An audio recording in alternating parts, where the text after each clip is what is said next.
मुझे सहायता किया, इसलिए परमेश्वर का मैं धन्यवाद करता हूँ। और कई बार अंकल से बात करने के लिए भी परमेश्वर ने मदद करी। मेरा सौभाग्य है कि आज आप लोगों के बीच में परमेश्वर का वचन को बांट सके। अंकल ने बहुत कुछ बता दिया। अंकल राजस्थान से बहुत परिचित हैं, बहुत ही पुराना संबंध है, और शायद मुझसे मुझसे बढ़कर वो अच्छी तरह और बोल सकते हैं, परंतु शायद मुझसे भी चुना सुनना चाहेंगे। परमेश्वर ने सहायता किया, मदद किया। और राजस्थान भारत का सबसे बड़ा राज्य है। मुझे मालूम नहीं आप लोग कितने लोगों को ये जानते हैं। राजस्थान भारत प्रदेश का सबसे बड़ा राज्य है और सबसे गर्म प्रदेश है। यहाँ पर मात्र 49 डिग्री 50 डिग्री गर्मी होता है। तो हम लोग सब गर्म मिजाज के हैं। और सर्दी भी बहुत जोर का पड़ता है। इस बार सर्दी बहुत ज़्यादा था, है ना। तो ऐसा एक प्रदेश में हम रहते हैं। और कई जो विद्यार्थीगण हैं उत्तर भारत से, यहाँ का मौसम का अनुभव उनको मिला है, हुआ है, और यहाँ पर रहकर प्रभु का वचन अध्ययन किया है। एक संक्षिप्त रूप में यदि अलवर के विषय में यदि बताएं, 1967 में 1966 में यहाँ की सेवकाई को परमेश्वर ने मेरे पिताजी यानी कि टीजे जोसेफ के द्वारा आरंभ करने के लिए प्रभु ने सहायता किया। उससे पहले भाई दौरेराज थे, जो 3 वर्ष यहाँ पर रहकर प्रभु की सेवा किया, परंतु क्रिस्त विरोधियों ने, सुसमाचार के जो खिलाफ हैं, उन्होंने उनको गायब कर दिया या समाप्त कर दिया। और उस चुनौती को लेकर मेरे पिताजी यहाँ पर आए और इस सेवकाई को अंजाम यहाँ पर दिया है। और पिछले तकरीबन 55-56 साल से ये सेवकाई यहाँ पर चल रही है। इसलिए हम परमेश्वर का हम धन्यवाद करते हैं। हम तो केवल जरिया हैं, केवल परमेश्वर ने ही ये सेवकाई को खड़ा किया है और आगे लेके चल रहे हैं। इसलिए हम परमेश्वर का धन्यवाद हम करते हैं। हम परमेश्वर का धन्यवाद हम करते हैं क्योंकि परमेश्वर जी किस प्रकार से हमें लेके चल रहे हैं, इसलिए भी हम परमेश्वर का धन्यवाद हम करते हैं। और परमेश्वर के उन महान कार्यों को जब अनुभव करते हैं तो इस बात को हम समझते हैं कि किस प्रकार से परमेश्वर उन बातों को हमारे जीवन और जरिए, हमारे जीवन के द्वारा उन कार्यों को पूरा कर रहे हैं। आउटरीच की सेवकाई आरंभ किया और उस दौरान जब जवानों को देखा, जो मसीही जवान हैं जो इर्द गिर्द घूम रहे हैं, तो उस बोझ के साथ और उस दर्शन के साथ नॉर्थ इंडिया बाइबल इंस्टीट्यूट का 1987 में 1987 में आरंभ किया। और तकरीबन 35 वर्ष से इस सेवकाई को हम अंजाम दे रहे हैं। और इस प्रकार से विभिन्न प्रकार के उतार चढ़ाव के मध्य में भी प्रभु इस सेवकाई को कायम करते लेके जा रहे हैं। और तकरीबन 150 के जो भूतपूर्व विद्यार्थीगण हैं आज हमारे भारतवर्ष के विभिन्न क्षेत्रों में सेवारत हैं। और कई जो हैं जिन्होंने नई सेवकाई को आरंभ कर वहां पर कलीसिया भी स्थापित किया है। और हम गर्वित होकर इस बात को कहते हैं कि जहां पर एक प्रभु के दास का खून को बहाया गया, वहां से परमेश्वर ने 160, 150, 160 जवानों को खड़ा करके प्रभु की सेवकाई में पूरे भारतवर्ष में भेज दिया। और इससे बढ़कर और कोई मुकाम हमारे लिए नहीं है। और प्रभु ने सहायता किया। 1970 में कलीसिया का आरंभ हुआ। 1969 में 1969 में कलीसिया आरंभ होने से पहले यहाँ के स्थानीय लोगों के मध्य में प्रवेश करना बहुत ही कठिन था। तो एक छोटा सा विद्यालय आरंभ किया, जिसके द्वारा यहाँ के लोगों के बीच में हमारा जो प्रवेश हुआ, लोग हमारे पर भरोसा करने लगे, करीब आने लगे। और वो जो नाम और काम जो हमने किया, वो आज भी उस गवाह को हम बनाए रखे हैं। इसलिए हम परमेश्वर का धन्यवाद करें। ये सब करने में आसान तो था नहीं। जीवन के विभिन्न उतार चढ़ावों से जरूर हम गुजरे हैं, तो भी प्रभु ने हमें सहायता किया है। और हम जानते हैं कोविड के कारण से हम लोग, ऐसे कई लोग बहुत ही प्रभावित हुए हैं, और हम भी उसे अछूत नहीं है। जून माह के 14 तारीख को मेरी माता जी का देहांत हो गया, प्रभु में सो गए। कोविड के कारण से बहुत ही तकरीबन 25 दिन अस्पताल में भर्ती हुए, और हम सब भर्ती थे, हमारा पूरा परिवार। परंतु प्रभु ने अपनी इच्छा के अनुसार अपनी दासी को अपने पास बुला लिया और हम सबको यहाँ पर रखा था कि क्योंकि हमारी सेवकाई अभी पूरी नहीं हुई है, और इसलिए प्रार्थना करते रहें राजस्थान के लिए, अलवर की सेवकाई के लिए। प्रभु इस सेवकाई को आगे बढ़ते चले जाए। जिम्मेदारियां हैं और बहुत सारे कर्तव्यों को निभाना है, परंतु प्रभु उस अनुग्रह और बल को देते रहें जहाँ पर हम उन कर्तव्यों को हम पूरा कर सके। तो ये तो छोटा सा रीति से एक छोटा सा गवाह के रूप में जो हम यहाँ पर जो सेवा कर रहे हैं। पर एक और दो शब्दों कहकर मैं आगे वचन में जरूर जाऊंगा। अलवर में तकरीबन 11 तहसील है, जिसमें 2 तहसीलों में आज प्रभु की सेवा है, और धीरे धीरे प्रभु ने हमें मार्ग खोल के दिए हैं। ये जरूर है कि आज हम एक इवेंजलिस्ट या प्रभु के दास या हम एक वसी सेवकाई को लेते हुए हम कहीं भी प्रवेश नहीं कर सकते हैं, परंतु सामाजिक कार्यों के द्वारा मसीह को हमारे जीवन से दिखाना वो कितना अनिवार्य है, उस बात को मेरा आप भी समझ रहे हैं। क्योंकि केवल सुसमाचार प्रचार केवल प्रचार ही नहीं होता है, परंतु हमारे जीवन के व्यवहार, अब कैरेक्टर, वो भी कई बार हमारे सुसमाचार का प्रचार करते हैं। जैसे प्रार्थना करें कि प्रभु उन सेवकाई को बढ़ाते रहे। नए ओपनिंग्स हैं और कुछ लोग संपर्क में हैं, और इसलिए प्रार्थना करें कि प्रभु उनके दिलों में कार्य करे और कलीसिया की बढ़ोतरी होती चली जाए। तो इस प्रकार से अलवर की सेवकाई के एक संक्षिप्त रूप में कुछ बातों को आपके सम्मुख रखने के लिए प्रभु ने हमें सहायता किया, इसलिए हम परमेश्वर का धन्यवाद करते हैं। और जो पुस्तक आज हम अध्ययन करने जा रहे हैं, ये कोई आसान पुस्तक तो नहीं है, बहुत ही कठिन पुस्तकों में से माना जाता है, और अक्सर लोग कहते हैं कि कैसे हम इस पुस्तक को अध्ययन हम कर सकते हैं। मैं अक्सर कहता हूं, जो रोमन्स या रोमियो की पत्री का अध्ययन इतना बहुत ही गंभीरता से, बहुत ही सटीकता से उसको अध्ययन करना बहुत ही अनिवार्य है। और इसलिए मैं हमेशा कहता हूं, हमें रोमन्स के साथ रोमांस करना है।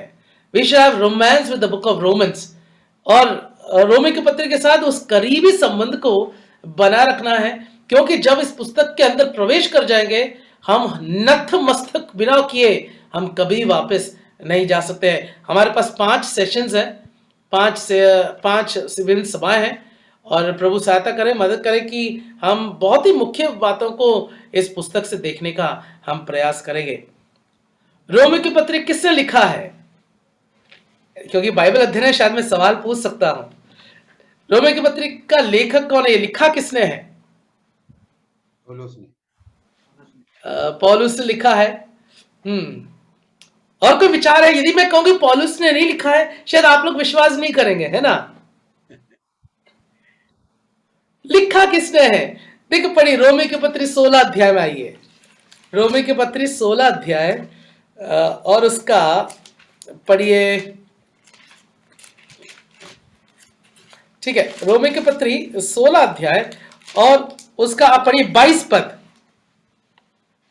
कोई भाई हिंदी में पढ़िएगा। मुझ पत्री के लिखने वाले तिर्तियुस का प्रभु हाँ, ने तुमको किससे लिखा है? तिर्तियुस। अब हम बोलते पौलुस ने लिखा है।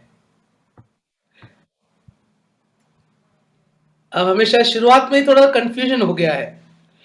सभी में रोमी के पत्र अध्ययन करा था, मैं सबसे पहला सवाल मेरा ये रहता है कि ये लिखा किसने है? पौलुस से लिखा है कि तिर्तियुस से लिखा है? अब जवाब दीजिए।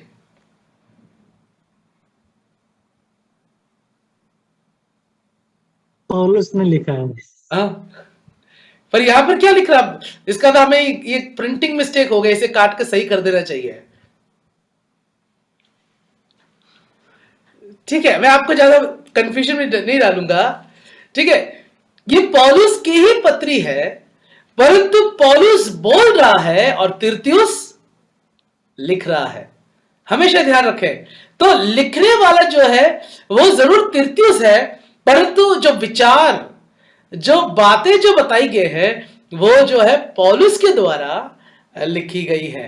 तो लेखक, इसको रचने वाला और इसका प्रणेता जो है वो पौलुस है, और लिखने वाला तिर्तियुस है। तो सबसे पहला जो बात को हमें, इस बात को हमें देखना और समझना बहुत ही अनिवार्य है। तो रोमी की पत्री जो इस संसार में ये एक ऐसा पुस्तक है जो मसीही जगत को हिला के रख दिया है।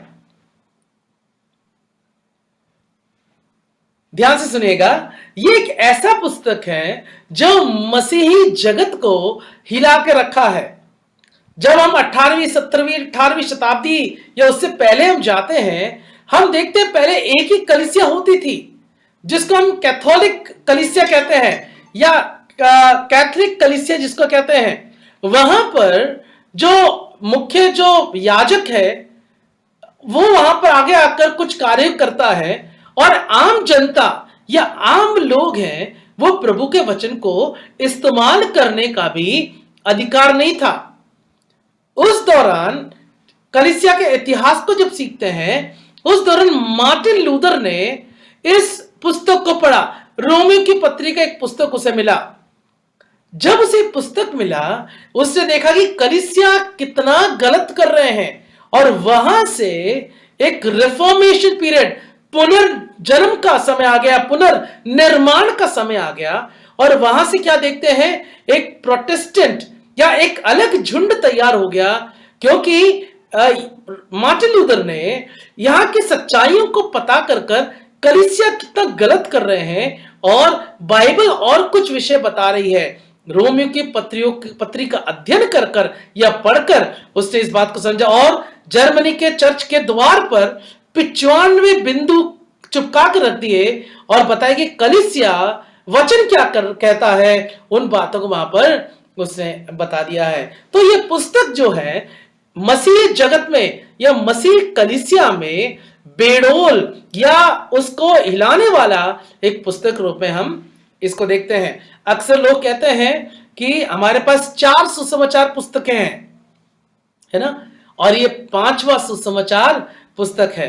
लोग कहते हैं इसका नाम ऐसे रखना चाहिए था, पौलुस के अनुसार सुसमाचार, मत्ती रचित सुसमाचार, पौलुस रचित सुसमाचार, ऐसा रखना चाहिए था। ठीक है, परंतु परमेश्वर की आत्मा किस प्रकार से कार्य करते हैं उन बातों का हमें बाद में हम उसे समझने का प्रयास हम करेंगे।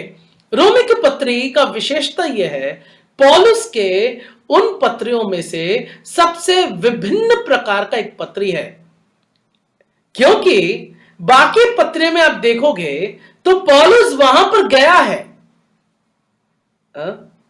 इफिसुस में पौलुस गया था ना, फिलिप्पुस में पौलुस गया, कोलोसी में पौलुस गया, परंतु रोमी की पत्र लिखते वक्त रोम में कभी पौलुस गया ही नहीं है। बिना गए पौलुस इस पत्री को रोमी विश्वासियों को लिख रहा है। रोम जब पौलुस कुरिन्थ में था, उस दौरान तकरीबन एडी 55 और 60 के मध्य समय में इस पुस्तक को पौलुस यहां पर जिक्र कर रहे हैं। और ये पुस्तक को लेके आने वाला कौन था? इस पुस्तक को लेके आने वाला एक बहन थी। रोमियो की पत्री 16 अध्याय 1 पद को पढ़ लीजिएगा, वहां क्या लिखा है, पढ़िए उसे। रोमियो की पत्री 16 अध्याय 1 पद। मैं तुमसे फीबे के लिए, जो हमारी बहन और क्रिंखिया की कलीसिया की सेविका है, विनती करता हूं। हाँ, फीबे जो किंक्रिया की कलीसिया की एक सेविका है, वो तुम्हारे मध्य में आ रही है, उसे स्वीकार करना है। वहां पर पौलुस इस बात को जिक्र करते हुए दे रहा है। तो कहने का तात्पर्य, एक बहन इस पत्री को रोम में लेके आ रही है। अब रोम के बारे में यदि समझे, उस दौरान रोम जो है उस दौरान सबसे मशहूर जगह है। ठीक है, यदि हम कहें भारत के अनुसार दिल्ली, मुंबई, ठीक है, बहुत ही मुख्य है। तो उस प्रकार का एक राज्य, देश है रोम देश, क्योंकि वहां पर व्यापार, बिजनेस बहुत होता है, पैसे कमाने का जरिया बहुत है, मार्ग अनेक हैं। हिंदी में या अंग्रेजी में कहावत है कि सारे मार्ग रोम की ओर जा रहे हैं, यानी कि रोम में प्रवेश या दाखिल होना या आना बहुत ही आसान था। केवल इतना ही नहीं, रोम क्योंकि बिजनेस सेंटर था, पाप भी बढ़ रहा था। और उस बात को मुझे बताने की जरूरत नहीं है, क्योंकि जब देश विदेश से लोग अपना व्यापार को करने आ रहे हैं तो पाप की वृद्धि भी वहां पर होती जा रही है। उस वृद्धि के मध्य में पौलुस वहां पर उनको सतर्क कर रहा है अविश्वासियों को कि तुम्हें बहुत ही ध्यान पूर्वक वहां पर रहना है।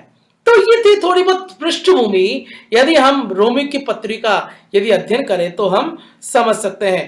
ठीक है, तो अब यहां पर जैसे मैंने बताया पौलुस का एक विभिन्न प्रकार का एक पत्री है, क्योंकि पौलुस किसको लिख रहा है यहां पर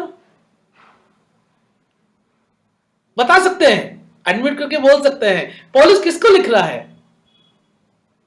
विश्वासियों को, रोम में जो रहते हैं, दोबारा बोले। रोम में रहने वाले विश्वासियों को, रोम में रहने वाले विश्वासियों को लिख रहा है। ठीक है, रोम में। पर तो आप दूसरे पत्रियों को पढ़िए, क्या लिखा है वहां पर? इफिसुस की कलीसिया है कि नहीं, फिलिप्पी की कलीसिया, कुलिसिया की कलीसिया। पर रोम जब यहां पर आए हैं, रोम में जो कलीसियाएं हैं वो इसलिए है क्योंकि रोम में बहुत सारी कलीसियाएं हैं। ठीक है, रोम में बहुत सारी कलीसियाएं हैं। उस कारणवश पौलुस यहां पर एक कलीसिया को नहीं लिख रहा है, अनेक कलीसिया को लिख रहा है। रोमी उसका 16 अध्याय को पढ़ लेंगे, वहां पर हम क्या पढ़ते हैं, कितनी सारी कलीसिया है उस घर में जो कलीसिया है। ठीक है, देखो रोमी 16 अध्याय यदि आप उसको पढ़ेंगे, देखिए उसका 5 पद, जो कलीसिया उनके भवन में है। ठीक है, यदि हम आगे पढ़ेंगे 10 पद, जो अरिस्टोबुलस के भवन की कलीसिया। 11 पद, नारसिक्सस के घर भवन की कलीसिया। तो विभिन्न प्रकार की कलीसियाओं को हम देख रहे हैं। तो एक कलीसिया छोटे छोटे झुंडों में वहां पर वे लोग आराधना करने के लिए या कलीसिया एकत्रित होती थी,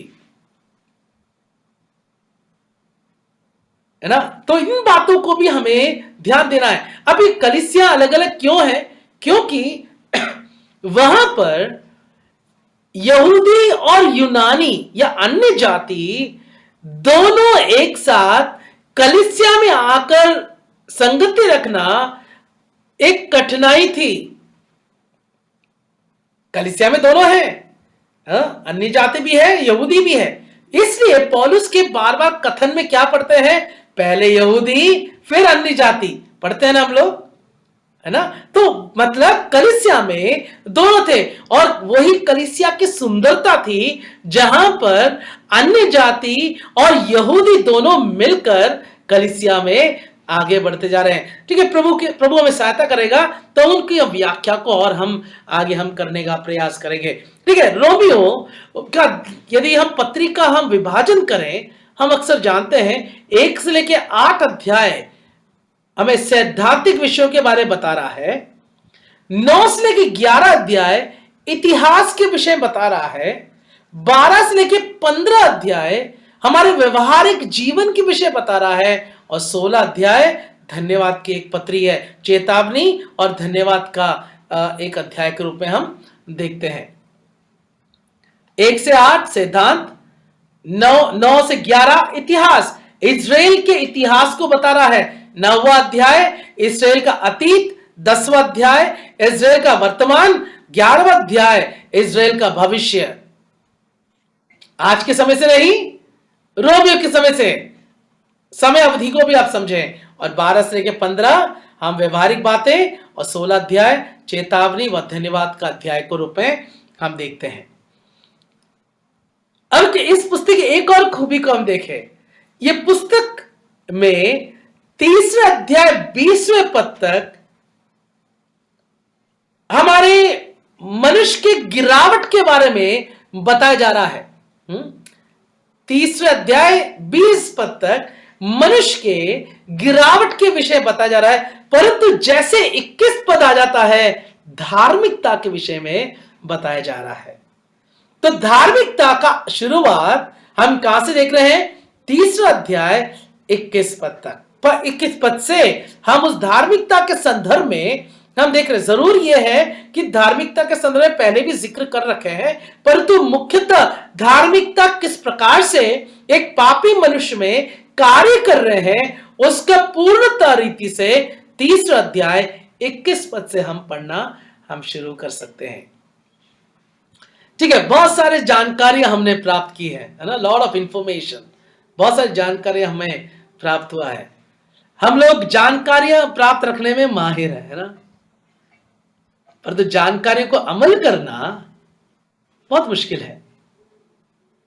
तो उस पुस्तक में प्रवेश करने से पहले एक पद को जरूर मैं आपको आह्वान करूंगा पढ़ने के लिए।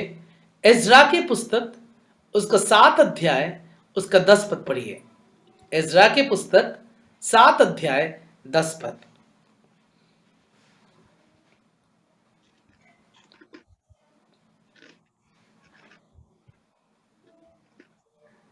क्योंकि एजरा ने यहोवा की व्यवस्था का अर्थ जान लेने और उसके अनुसार चलने और इजराइल में विधि और नियम सिखाने के लिए अपना मन लगाया था। अब हिंदी में उसमें थोड़ा सा समस्या है मेरे लिए। अब अंग्रेजी में लिखा है, उसने हिंदी में लिखा मन लगाया था, है ना, परंतु अंग्रेजी लिखा है एज्रा ने अपने हृदय को तैयार किया। ठीक है, आप देखो अंग्रेजी में आप पढ़ोगे तो वहां पर इस प्रकार से लिखा है एज्रा प्रिपेयर्ड हिज हार्ट, ऐसा है ना। ठीक है, एज्रा ने अपने हृदय को तैयार किया। किस किस बातों को तैयार किया? पहली बात वहां पर ऐसा लिखा है मन की तैयारी को बता रहा है। ठीक है, हृदय की तैयारी, उस बात को हमेशा आप स्मरण रखें, रेखांकित कर लें, हृदय की तैयारी। दूसरी बात, एज्रा हृदय को तैयार करने के बाद क्या कर रहा है? एज्रा वचन को पढ़ रहा है कि नहीं? तीसरी बात, पढ़ना मतलब वहां पढ़ना मतलब वचन को मनन कर रहा है, उसके पश्चात वचन के अनुसार चल रहा है, और फिर आखिरी में क्या है? दूसरों को सिखा रहा है।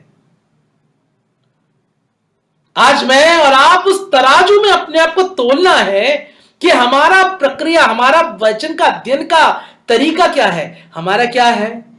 मन को तैयार करते हैं, प्रचार कर लेते हैं, फिर देखेंगे अच्छा है तो हम कर लेंगे, नहीं तो मैं दूसरा करते रहेंगे, है कि नहीं? हाँ? परंतु जब हम इस पुस्तक का अध्ययन करेंगे तो मैं आपको आह्वान करूंगा कि आप मन की तैयारी के साथ बैठे।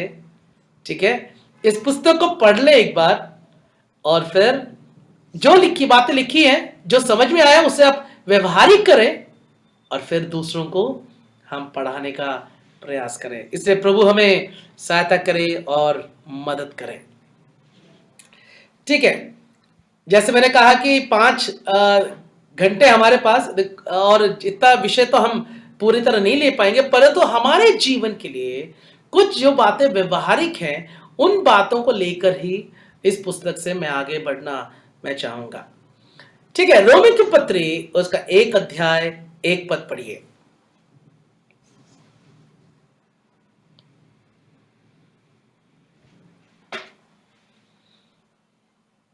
रोमियो उसका 1 अध्याय। पौलुस की ओर से, जो यीशु मसीह का दास है और प्रेरित होने के लिए बुलाया गया और परमेश्वर के उस समाचार के लिए अलग किया गया है। ठीक है, अब आप क्या पढ़ते हैं?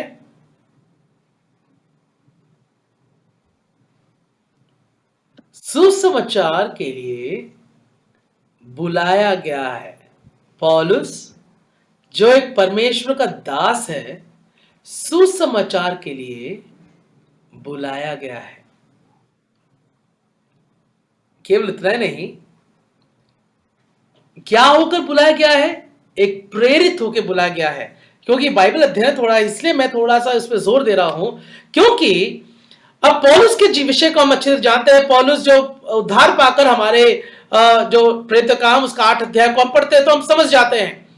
पर यहां पर एक और बात हमें समझना है, पौलुस के सामने बहुत बड़ी एक चुनौती थी। चुनौती यह है उसकी प्रेरिताई की सेवकाई।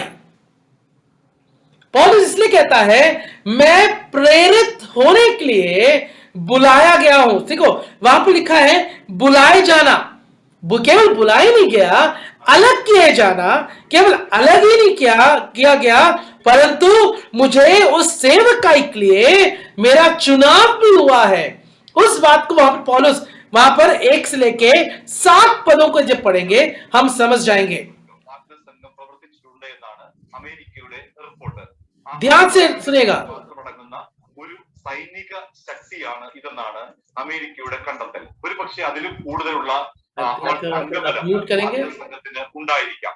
ഏതായാലും ഇപ്പോൾ അത് പ്രവർത്തിക്കുന്നത് ഒരു റഷ്യൻ കോളീഷനായിട്ടുള്ള उससे अनुरोध है कि म्यूट करेंगे तो अच्छा रहेगा। बहुत बहुत धन्यवाद।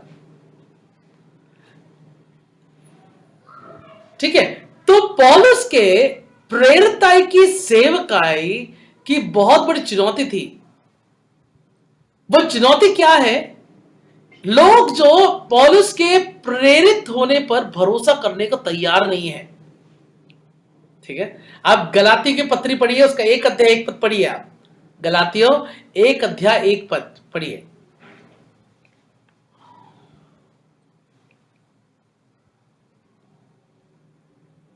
पौलुस की जो ना मनुष्य की ओर से और न मनुष्य के द्वारा वरन यीशु मसीह और परमेश्वर पिता के द्वारा जिसने उसको मरे हुओं में से जिलाया प्रेरित है। हाँ, देखो क्या लिखा वहां पर, मैं प्रेरित किसके द्वारा नहीं, मनुष्य के द्वारा नहीं, परंतु मेरे प्रेरिताई की सेवकाई परमेश्वर की ओर से है। पौलुस वहां पर स्थापित कर वहां पर बता रहा है। तो पौलुस के सामने उसकी प्रेरिताई की सेवकाई की एक बहुत बड़ी चुनौती थी, और पौलुस कहता है मैं प्रेरिताई की सेवकाई के लिए बुलाया गया हूं। केवल इतना ही नहीं, मैं अलग भी किया गया हूं। ठीक है, बुलाए जाना और अलग किया जाना। देखो बुलाहट जो है वो बहुत ही अनिवार्य है। कौन बुला रहा है? कौन बुला रहा है? परमेश्वर बुला रहा है ना। ठीक है, परमेश्वर, यानी कि पौलुस को उसके सेवका में परमेश्वर उसे बुला रहा है। तो पहली बात हमें समझना है हमारी बुलाहट, द कॉल। मेरा आप जब परमेश्वर के संतान हैं, हम विश्वासी गण हैं, मुझको और आपको अपनी बुलाहट को समझना बहुत अनिवार्य है। पौलुस जो अपने बुलाहट पर बड़े निश्चय था, निष्ठावान था, बहुत बहुत मजबूत था, बहुत बलवान था, निश्चयता था उसको अपने बुलाहट पर, और उस निश्चयता के अनुसार वो उस कार्य को पूरा कर रहा है। और वो कह रहा है कि मुझे परमेश्वर के सुसमाचार के लिए अलग किया गया है। देखो मैं वो शब्द को थोड़ा सा आपको समझाने का प्रयास करूंगा। जो अलग शब्द सेपरेटेड है ना, अंग्रेजी सेपरेट, अलग, वो जो शब्द है यदि उसको यूनानी भाषा में समझें, पवित्र किया गया है लिखा है। मुझे उस सेवकाई के लिए अलग कर पवित्रता के साथ मुझे रखा गया है। उस शब्द का प्रयोग वहां पर पौलुस कर रहा है, यानी कि परमेश्वर की सेवा के लिए जो बुलाहट जो है उसका जो अहमियत को मुझको और आपको समझना बहुत ही अनिवार्य है। जहां पर हम इस बात को समझ रहे हैं कि हमें उस सेवकाई के लिए, उस सुसमाचार के लिए अलग कर दिया गया है। हमें एक पवित्रता के लिए, एक पवित्र सेवा के लिए हमें अलग किया गया है। बहुत ही मुख्य बात है। और पौलुस क्या कह रहा है? केवल मुझे अलग ही नहीं किया, मैं थोड़ा जल्दी आगे बढ़ रहा हूं, मैं केवल अलग ही नहीं, बुलाया नहीं गया, मुझे अलग ही नहीं किया, परंतु देखो उसका क्या पढ़ा, उसका 5 पद पढ़िए, 5वां पद। गलतियों की पत्री 1 अध्याय 5 पद। रोमियो की पत्री 1 अध्याय 5 पद। रोमियो की पत्री 1 अध्याय 5 पद। उसके द्वारा हमें अनुग्रह और प्रेरिताई मिली कि उसके नाम के कारण सब जातियों के लोग विश्वास करके उसकी माने। हाँ, सेवकाई भी दिया है, बुलाहट, अलगाव और सेवकाई, और सेवकाई को अंजाम दिया जा रहा है। सेवकाई में केवल बुलाए नहीं, केवल उसको अलग ही नहीं किया है, अब क्या देखते हैं, उसको सेवकाई भी दे रखा है। प्यारो, पौलुस के जीवन को यदि अवलोकन करें, बहुत बड़ी जिम्मेदारी उसको दिया गया था। पौलुस क्या कह रहा है कि मुझे तुम्हारे बीच में आने के लिए बड़ी लालसा है, मैं क्यों आना चाहता हूं तुम्हारे बीच में। पौलुस रोमी विश्वासी के विषय में कह रहा है कि मैं तुम्हारे विश्वास के बारे में जो मैंने सुना है, मैं उसके लिए धन्यवादित हूं, मैं परमेश्वर का धन्यवाद देता हूं। ठीक है, 8 पद से यदि आप आगे पढ़ेंगे, वहां लिखा है, मैं धन्यवाद देता हूं मैं तुम्हारे विश्वास के लिए, और उस विश्वास को देखने के लिए, जानने के लिए मैं तुम्हारे पास आना चाहता हूं। देखो क्या उसका आने का कारण क्या है, उसका 11 पद पढ़िए, पौलुस क्या लिख रहा है वहां पर, 11 पद, 1 अध्याय 11 पद। क्योंकि मैं तुमसे मिलने की लालसा करता हूँ, मैं तुम्हें कोई आत्मिक वरदान दूं जिससे तुम स्थिर हो जाओ। हाँ, मैं तुमसे मिलने की लालसा इसलिए रखता हूं, क्यों, ताकि मैं आत्मिक वरदान को तुम्हें दे सकूं, है ना। अंग्रेजी में लिखा है या यूनानी में लिखा है, मैं तुम्हारे बीच में आने का लालसा इसलिए कर रहा हूं ताकि मैं तुम्हारे मध्य में आकर तो अपने आत्मिक वरदानों को मैं बांट सकूं, ताकि हमारे आपस के विश्वास की वृद्धि हो जाए। आप समझ रहे हैं इस बात को, हमारे आपस के विश्वास की बढ़ोतरी होने के लिए वहां पर बताया गया है, यानी कि मेरे आत्मिक वरदान के बांटने के द्वारा तुम्हारा विश्वास की वृद्धि हो, और तुम्हारे विश्वास के द्वारा मेरे विश्वास की भी वृद्धि हो जाए। कितना बड़ा लालसा है।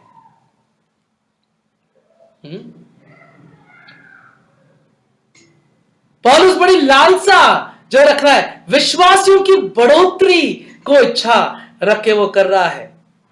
वो कह रहा है कि सुसमाचार जो हमें एक साथ जोड़ा है, उसमें हम बल प्राप्त करते हुए हमें आगे की ओर बढ़ते जाना है। मुझे मालूम है ये पुस्तक कठिन है, मैं बहुत सरलता से बताने का प्रयास कर रहा हूं, बहुत सारे बातों को छोड़कर आगे बढ़ रहा हूं मैं। और पौलुस कहता है कि इन बातों को आपस में बांटते हुए हमारे विश्वास की वृद्धि में हम बढ़ते चले जाएं, क्योंकि विश्वास को बढ़ाने वाला कौन है, सुसमाचार है। और सुसमाचार कौन है, स्वयं यीशु मसीह है। ये यीशु मसीह कौन है, जिसको पिता परमेश्वर ने हमारे लिए, आपके लिए और मेरे लिए भेजा है, जिस कारणवश हम क्या बन गए हैं। 7 पद लिखा है, तुम जो रोम में क्या हो, पढ़िए 7 पद। परमेश्वर उन सब के नाम जो रोम में परमेश्वर के प्यारे हैं। हाँ, परमेश्वर के प्यारे हैं। हाँ? परमेश्वर के प्यारे हैं। देखिए, यदि मैं उस शब्द को थोड़ा सा अध्ययन कर रहा था, तो हमारे विषय में परमेश्वर क्या कह रहा है, शायद हम शायद उसको धन्यवाद किए बिना नहीं जा सकते। हम क्या है मालूम है, आप परमेश्वर के अगापे। क्या है हम, परमेश्वर क्या है, हम अगापे, वो शब्द का प्रयोग कर रखा है। अंग्रेजी में beloved of God, be loved of God, beloved, परमेश्वर के अगापे हम, परमेश्वर के प्रिय, परमेश्वर के प्रेम है हम। उसी शब्द का प्रयोग यूनानी शब्द में प्रयोग कर रखा है। एंड मेरे को वो शब्द बहुत पसंद है, आई लव दैट, कि मैं और आप परमेश्वर के अगापे है। अब आप अपने आप का अवलोकन कर लीजिए। मेरे आपका प्रेम का सूत्र बंधु वो अगापे प्रेम है, क्योंकि हम परमेश्वर के अगापे हैं। यार मेरा आप आज कहां खड़े हैं? अपने आप को जरूर तोल के देख लेने एक बार। और इसलिए मैंने कहा हम कभी भी अपने सिर को बिना झुकाए इसको वापिस नहीं जा सकते, क्योंकि हम उसके कौन हैं? अगापे, परमेश्वर के प्रिय, हृदय के करीब रहने वाले।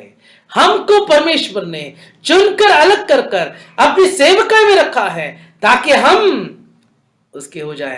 देखो आगे क्या लिखा है, हम परमेश्वर के केवल अगापे ही नहीं है, आगे क्या लिखा पढ़िए उस पद पे, और पवित्र होने के लिए बुलाए। हाँ, और संत जन है, केवल प्रेमी नहीं है, पवित्र भी है। Not just love but holiness. केवल प्रेमी ही नहीं है, हम पवित्र भी हैं। यदि रोमन कैथोलिक्स में उनका तौर तरीकों को हम अध्ययन करें, वहां पर पवित्र किया जाता है ना। एक कमिटी बैठती है, भैया इसको पवित्र, इसको संत बनाए कि नहीं बनाए, तभी उसके बाद आगे सेंट लगता है ना, ST saint, saint Anselm's, okay, saint Joseph, saint Sophia, ठीक है, हम सेंट जेवियर, इनको संत बनाया जाता है। हम तो पहले से संत हैं भाई। भैया हमको संत बनाने की जरूरत नहीं है, हम तो संत हैं, क्योंकि हम परमेश्वर के प्रिय हैं। हमें किसी को प्रिय बनाने की जरूरत नहीं है, हम परमेश्वर के प्रिय हैं। और उसी भाग के साथ आरंभ होता है। और 8वां अध्याय आखिरी पद क्या कहता है? कौन हमें परमेश्वर के प्रेम से अलग कर सकता है?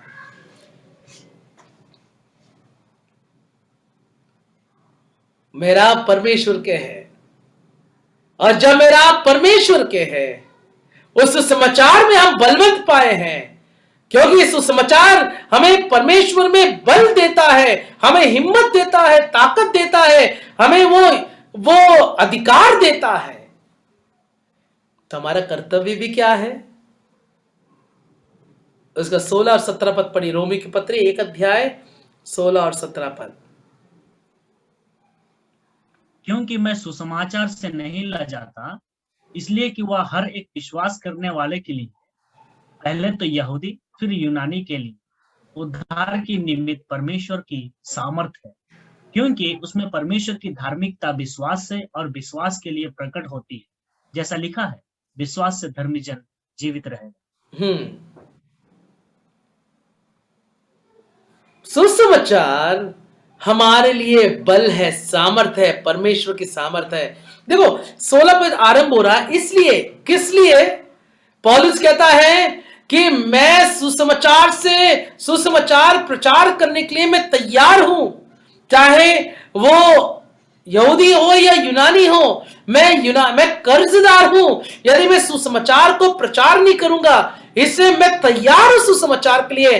क्यों तैयार है? क्योंकि यही सुसमाचार ने उसको बदला है, परमेश्वर का बल है, वो परमेश्वर का बल है। केवल उतना ही नहीं, 17 पद में लिखा है, ये सुसमाचार परमेश्वर की धार्मिकता को भी दिखाता है। सुसमाचार परमेश्वर की धार्मिकता को दिखाता है। कैसे दिखाता है? देखो वहां पर लिखा है कि हमारा विश्वास से विश्वास तक, है ना। धार्मिकता कैसे प्रकट हुई है? विश्वास से विश्वास तक। कहने का तात्पर्य क्या है? From faith to faith. बहुत बड़ी शिक्षा है प्यारों।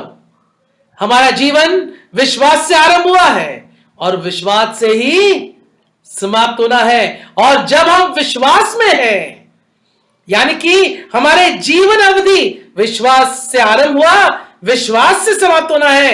ये जो जीवन अवधि है बीच में, ये हमारे परमेश्वर की धार्मिकता को दिखाता है कि उस बात को हमें स्मरण दिला रहा है कि हम उद्धार पाए लोग हैं।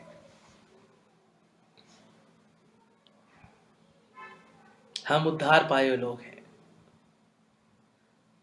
प्यारो, मेरा समय तो समाप्त होते जा रहा है। क्या सीखा हमने? हमारी बुलाहट, हमारा अलगाव, हमारी सेवकाई, और सेवकाई में उन लालसाओं को रखना ताकि हमारे विश्वासी जन या हमारे आपस में विश्वास की वृद्धि होते चले जाए। और वो कैसे होगा? सुसमाचार के द्वारा होगा। और हमारे विश्वास के प्रगटीकरण, केवल इतना ही नहीं, विश्वास के प्रगटीकरण शुरू से लेके अंत तक रहेगा, क्योंकि धर्मी जन विश्वास से ही जीवित रहेगा। किसी और ने कहा है, या दूसरे अनुवाद को यदि इसको हम ढंग से समझे, वहां लिखा है धर्मी जन का श्वास जो है वो विश्वास है।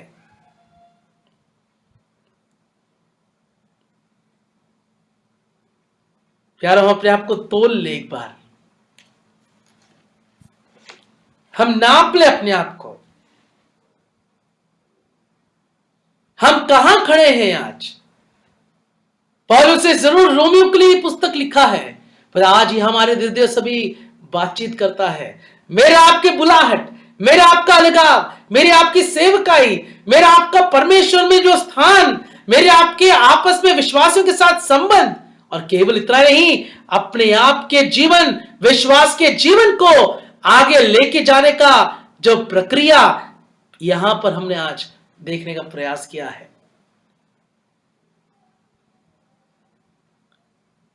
मेरा आप कहां पर है आज परमेश्वर के सन्मुख? धर्मी जन विश्वास से ही जीवन बिताएगा। मेरा आपका जो श्वास जो है वो भी विश्वास का है। ये जो पद है हबाकुक की पुस्तक से उद्धरण कर यहां पर लिखा गया है, वहां पर भी यही विश्वास का जिक्र को बता रखा। देश बड़े पाप में है, परमेश्वर को छोड़ के चले गए हैं। याजक वहां पर, ये भविष्यवक्ता वहां पर चिल्ला चिल्ला के बोल रहा है, प्रभु के पास वापस आ जाओ, अपने यहोवा परमेश्वर के पास लौट आ जाओ, तभी तुम धर्मी ठहराए जाओगे। पर तो हम परमेश्वर का धन्यवाद करें, यीशु मसीह के द्वारा आज मेरा धर्मी ठहर गए हैं। अपने जीवन में से हम उस प्रभु को दिखा रहे हैं।